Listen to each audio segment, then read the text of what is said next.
बिस्मिल्लाहिर्रहमानिर्रहीम। अस्सलामुअलैकुम। हर कोई मुझे बांझपन के ताने देता था।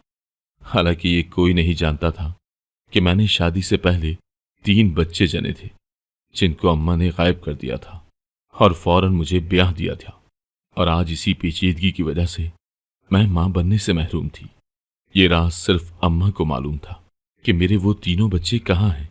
अगर अब तो अम्मा मर चुकी थी, इसीलिए मैं रोजाना अम्मा की कब्र पर जाकर पूछती थी कि मेरे बच्चे कहाँ हैं। एक रोज मुझे रोता देखकर अचानक वहां एक फकीर आया और बोला, मैं जानता हूं तेरे बच्चे कहाँ हैं, पर मेरी एक शर्त है। उन बच्चों से मिलने के बाद तू मेरे साथ। मेरा शौहर मेरी सास से लड़ रहा था कि आपको पूरी दुनिया में मेरे लिए ये बांझ औरत ही मिली थी क्या। मुझे बच्चों की ख्वाहिश है, जबकि ये औरत तो बच्चे पैदा करने के काबिल ही नहीं है। मैं किचन में खड़ी हांडी बना रही थी, जबकि वो दोनों सहन में बैठे एक दूसरे से झगड़ रहे थे। मेरी सास बोली, मुझे क्या पता था कि ये बेसमर दरख्त हमारे नसीबों में लिखा होगा।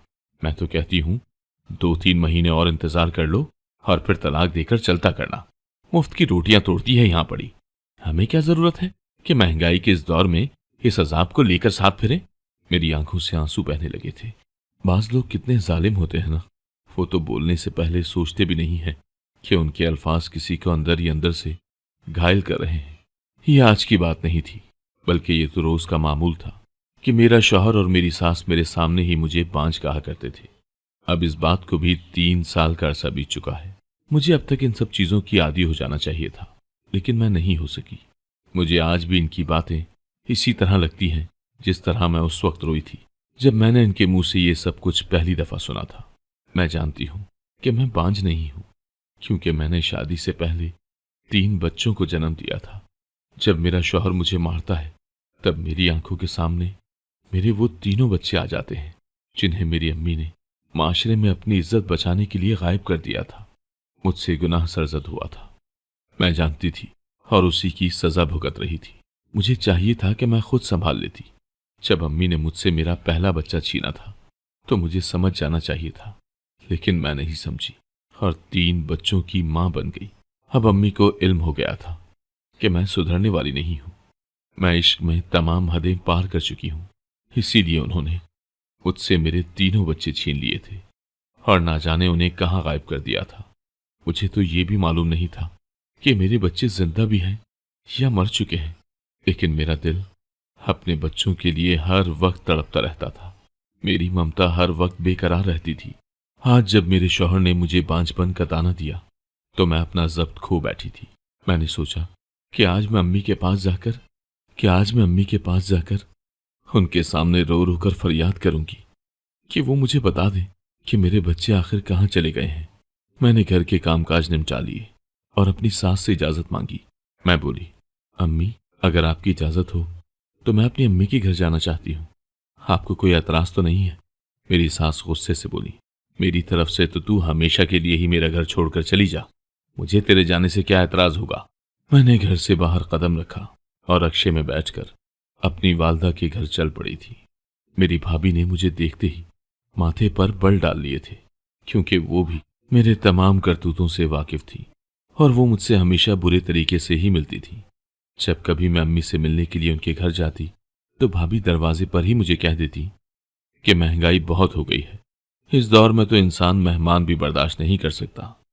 मैं हंसकर कह देती, भाभी, आप फिक्र न करें, मैं मेहमान बनकर नहीं आई, मैं तो घड़ी भर के लिए अपनी माँ के साथ बात करने आई हूँ।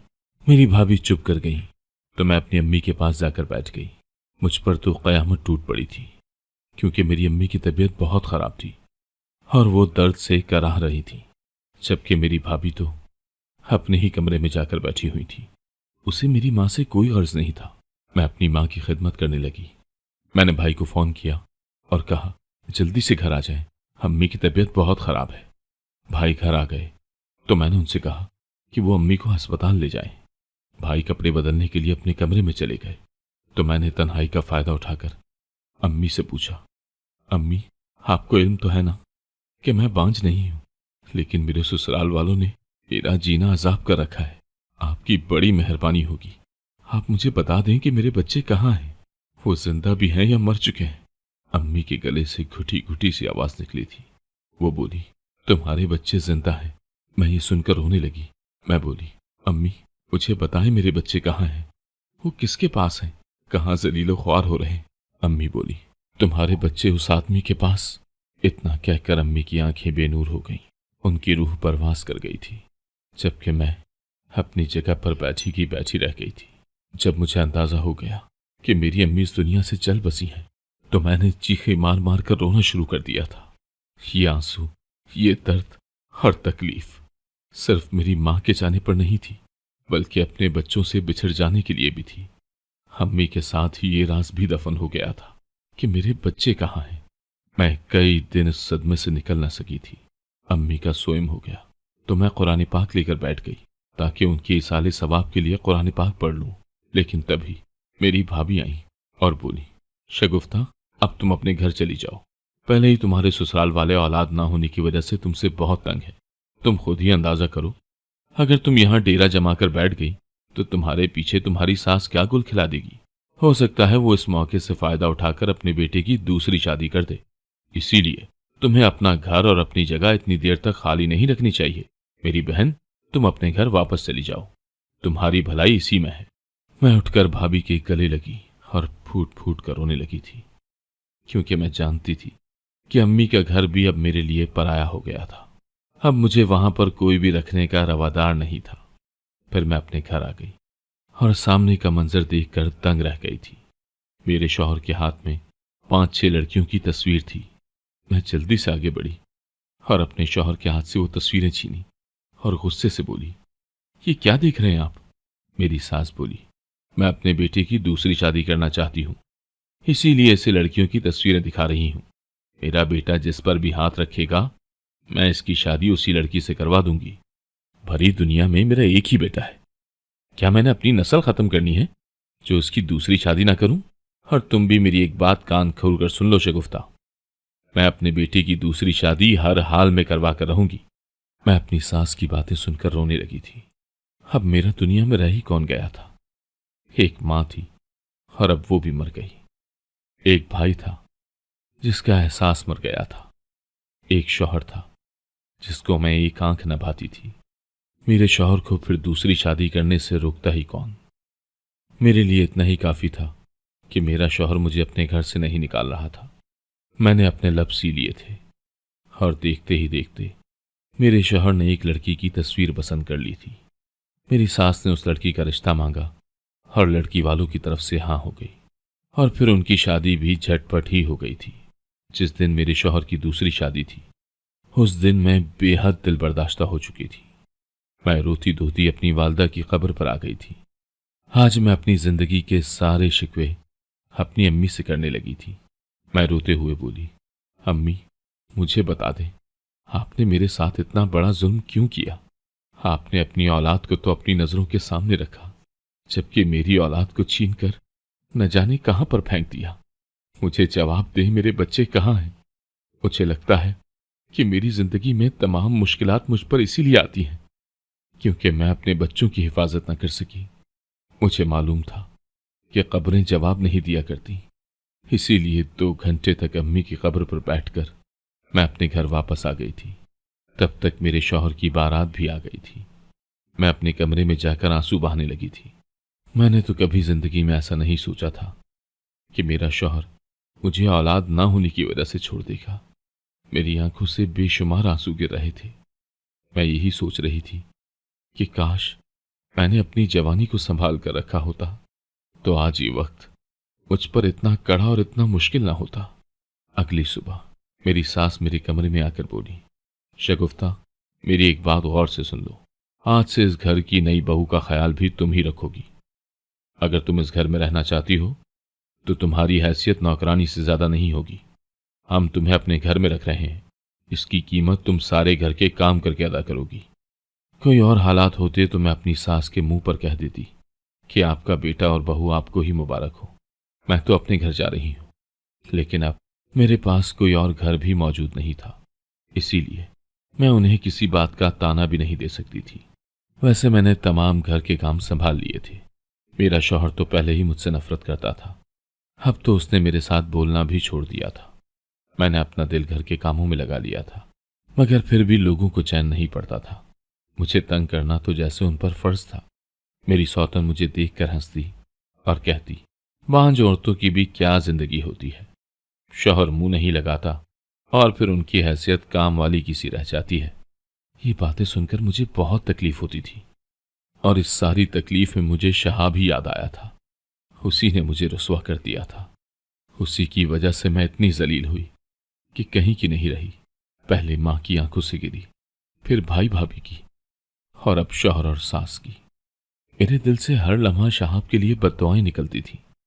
उसकी गलतियों की वजह से मेरी पूरी जिंदगी तबाह बर्बाद हो चुकी थी। मैं मानती हूं कि हमारे दरमियान जो कुछ भी हुआ उसमें मेरी भी गलती थी, मगर मैं अपनी गलती सुधारना चाहती थी। मैंने शहाब को दिलो जान से कबूल कर लिया था, मगर वो मुझे ठुकरा कर चला गया। मैंने उसके पांव पकड़े कि मुझे बदनामी की दहलीज पर मत धकेलो, हमारे बच्चे रुल जाएंगे। तो वो हंसकर कहता कि ये मेरे बच्चे नहीं हैं। मुझे नहीं मालूम मेरे अलावा तुम्हारा कितने मर्दों के साथ चक्कर चल रहा हो। मैं रो दी थी। शहाब ने तो मेरी इज्जत नफ्स का कत्ल कर दिया था। अब जब भी मेरा दिल घबराता तो मैं उठकर अम्मी की कब्र पर चली जाती। मैं इतना रोती कि आंसू खुश्क हो जाते थे। मैं अम्मी से बार बार यही सवाल करती कि मुझे बता दे मेरे बच्चे कहाँ हैं, मगर जब कोई जवाब न मिलता तो मैं भी चुपचाप अपने घर लौट आती थी। उन्हीं दिनों मुझे खबर हुई कि मेरी सौतन उम्मीद से है। यह अजीब सा एहसास था। मैं जिस चीज के लिए तरस रही थी वो चीज मेरी सौतन को शादी के दूसरे माह ही मिल रही थी। मेरी सौतन बेइंतहा खुश रहती थी। मैं भी ऐसे ही खुश हुई थी जब मुझे मेरे पहले बच्चे की खबर मिली थी। मेरा शौहर अपनी पसंदीदा बीवी के लाड उठाता था। मेरी सास उसके वारे सदके जाती थी और ये सब देखकर मेरा दिल खून के आंसू रोता था। एक दिन खूब बारिश बरसी थी।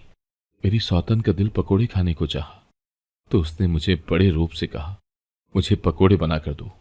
मैंने अभी वॉशिंग मशीन लगाकर पूरे घर के कपड़े धोए थे, मगर अब जब मुझे हुक्म हुआ था तो उसकी बात तो मानना ही थी। मैंने अपनी सौतन के लिए पकोड़े बनाए, चटनी बनाई और चाय बनाकर उनके लिए ले गई थी। मेरा शौहर, सौतन और सास बड़े मजे से बैठकर बारिश से लुत्फानंदोज हो रहे थे। मैं पकोड़े रखकर वापस आने लगी तो मेरा शौहर बोला, शगुफ्ता तुम भी आ जाओ, हमारे साथ ही खा लो। मेरा दिल एकदम से खिल उठा था। मुझे मेरी बेलौस खिदमत का सिला मिल रहा था। मैं जल्दी से आकर उनके साथ बैठ गई। मैंने वहां बैठे बैठे सुहाने मुस्तकबिल के कई ख्वाब भी अपनी पलकों पर सजा लिए थे। मुझे लगा था कि शायद अब सब कुछ ठीक हो जाएगा। अगर मेरा शौहर मेरे साथ ठीक हो गया तो फिर मेरी सास और सौतन की क्या मजाल कि वो मुझे तंग कर सके। मैं अचानक ही खटके की आवाज से चौंकी थी। मैंने नजरें उठाकर देखा तो मेरी सौतन ने पकोड़ों की प्लेट जमीन पर दे मारी थी। वो गुस्से से बोली, मुझे ये दिन भी देखना था कि ये मनहूस मारी शगुफ्ता मेरे साथ बैठकर खाएगी। वो इतना कहकर गुस्से से सहन से चलती हुई अपने कमरे की जानिब बढ़ने लगी थी। मेरी सास जल्दी से उठ खड़ी हो गई और बोली, बहू आराम से, मगर तब तक वो पानी में फिसलकर जमीन पर गिर चुकी थी। उसके चीखने की आवाजों ने पूरे घर को हिलाकर रख दिया था। मेरी सास और शौहर उसकी जानिब लपके थे। फिर वो उसे अस्पताल ले गए। मुझे कुछ खबर नहीं थी कि उधर अस्पताल में क्या हुआ होगा। 3 दिन बाद जब वो लोग घर वापस लौटे तो मैं अपनी बीमार और नहीफ सी सौतन को देखकर सारा किस्सा समझ गई थी। उसने आते ही मेरे शौहर को आवाज दी और बोली, मेरा बच्चा मेरी सौतन खा गई है। अब इस घर में या तो ये रहेगी या फिर मैं रहूंगी। आप सोच लें, मुझे तलाक देनी है या शगुफ्ता को। मेरा दिल एकदम से बुझ गया था क्योंकि मैं जानती थी कि मेरा शौहर क्या फैसला करेगा। तभी मेरी सास बोली, मुनीब क्या सोच रहे हो, तलाक देकर निकालो इस बांझ औरत को घर से। मुनीब ने मुझे उन दोनों औरतों के कहने पर तलाक दे दी थी। मुझे लगा मुझ पर आसमान गिर पड़ा है। मैं रोते हुए बोली, मुनीब मैं कहाँ जाऊंगी, मुझे तो कोई भी रखने का रवादार नहीं है। मुनीब के बजाय मेरी सास ने जवाब दिया था। उसने मेरा हाथ पकड़ा और मुझे घर से निकाल दिया था। मैं लुटी पुटी सी सोचती रह गई थी कि कहाँ जाऊं और कहाँ ना जाऊं, कौन सहारा बनेगा मेरा। मेरे पास तो और कोई चारा नहीं था, इसीलिए मैं अपने भाई के घर चली गई थी। उस दिन खुशकिस्मती से मेरा भाई घर पर ही था। मैंने सारा माजरा सुना दिया तो भाई ने मेरे सर पर हाथ रख दिया और बोला, ये सिर्फ मेरा घर नहीं है, तुम्हारा भी घर है।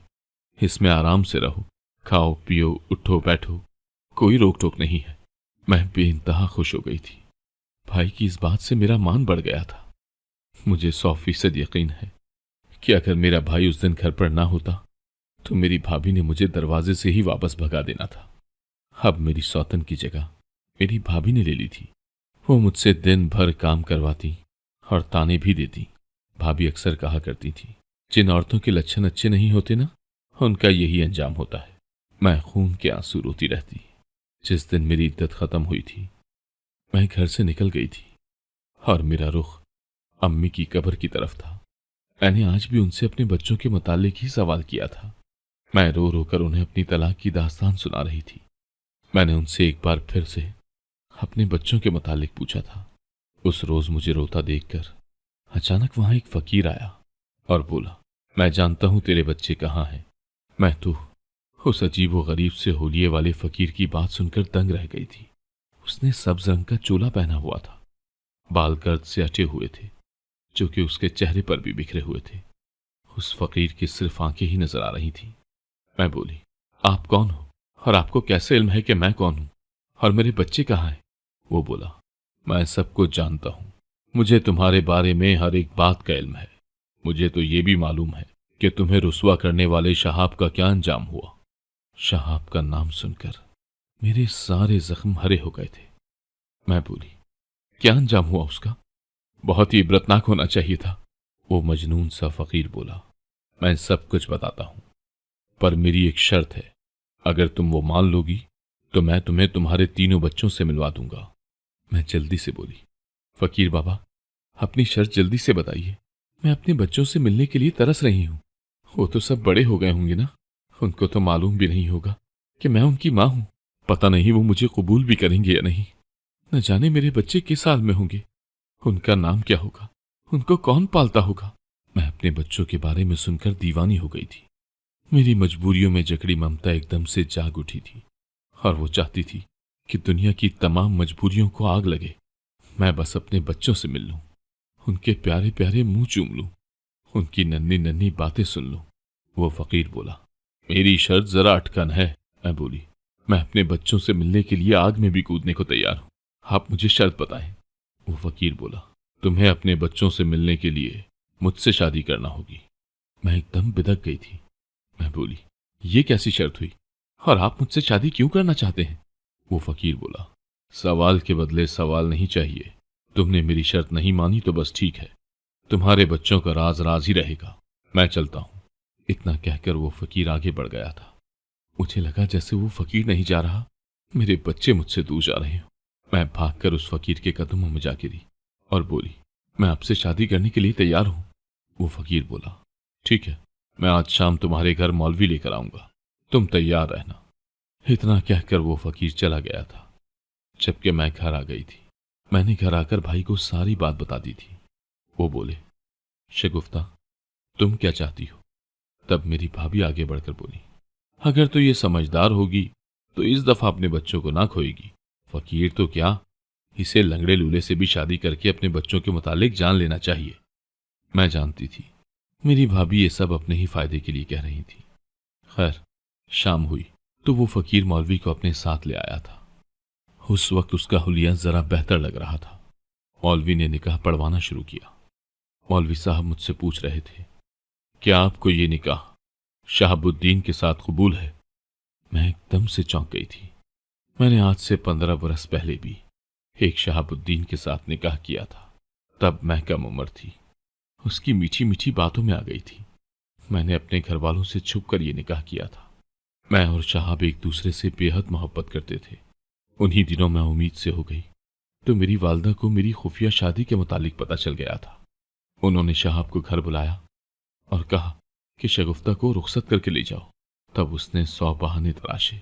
अम्मी चुप कर गई और जब मैंने पहला बच्चा जना तो वो अम्मी ने मुझसे छीन कर किसी को दे दिया था। अम्मी बोली, जिस दिन शहाब तुम्हें रुखसत कर ले जाएगा मैं तुम्हें तुम्हारा बच्चा ला दूंगी। मगर वो दिन कभी नहीं आया। अम्मी ने मेरे और शहाब के मिलने पर पाबंदी लगा दी थी, मगर मैं किसी न किसी तरह छुपकर उससे मिलने चली जाती थी। मेरे 2 बच्चे मजीद हो गए थे। अब अम्मी और भाई ने शहाब को घर बुलाकर 2 टोक बात की कि शगुफ्ता को रुखसत कर कर ले जाओ, मगर वो बोला, मैं ऐसी लड़की को साथ नहीं ले जा सकता जिसने रुखसती से पहले ही 3 बच्चे जन लिए हों। मुझे तो ये भी इल्म नहीं है कि ये मेरे ही बच्चे हैं या फिर। शहाब की बात मुकम्मल होने से पहले ही मेरे भाई ने उसे गिरेबान से पकड़कर खूब मारा था। मेरी और शहाब की तलाक हो गई थी और फिर मैं मुनीब की दुल्हन बनी थी, और आज फिर एक शहाब मेरी जिंदगी में शामिल हो गया था। मैं फकीर की सेज सजा कर बैठी थी, तभी उसने आकर मेरा घूंघट पलट दिया तो मैं ये देखकर दंग रह गई कि ये तो वो पहले वाला धोखेबाज शहाब था जिसकी वजह से मेरी जिंदगी तबाह बर्बाद हो गई थी। शहाब बोला, शगुफ्ता, जिस दिन मैं तुम्हें तलाक देकर गया था उस दिन तुम्हारी वालदा तीनों बच्चों को मेरे घर छोड़ गई थी और मेरे वालदैन को मेरी शादी और तमाम करतूत बता गई थी। मेरे बाप ने मुझे बहुत मारा पीटा था। उन्होंने मुझे जायदाद से आग करके घर से निकाल दिया था। मेरे बच्चे मेरी वालदा पालने लगी थी। मुझे लगा था कि जिंदगी मुझ पर मेहरबान होगी, मगर शायद तुम्हारी बद्दुआ मेरा पीछा करती रही जो मैं इस हालत तक आ पहुंचा। मैं फकीर बन गया। मैं जान गया हूं शगुफ्ता कि तुम भी मेरी तरह बेआसरा हो। तुम्हें भी कहीं अमान नहीं है। मैंने ही तुम्हें दुनिया वालों के सामने रुसवा किया था, अब मैं ही तुम्हें इज्जत दिलवाऊंगा। इतनी देर में मेरे तीनों बच्चे आकर मुझसे लिपट गए थे। मेरे दिल पर बहुत दाग थे जो इतनी जल्दी नहीं मिट सकते थे, मगर मैंने अपने बच्चों के खातिर शहाब का दागदार वजूद कबूल कर लिया था। जिंदगी मेरे बच्चों के साथ बहुत बेहतर थी। अगर आपको आज की कहानी पसंद आई है तो वीडियो को जरूर लाइक कीजिएगा और अपने दोस्तों के साथ भी शेयर कीजिएगा। और हाँ, अगर आपने अभी तक हमारा चैनल सब्सक्राइब नहीं किया तो जरूर सब्सक्राइब करें। मिलते हैं कल एक नई और दिलचस्प कहानी के साथ। अल्लाह हाफिज।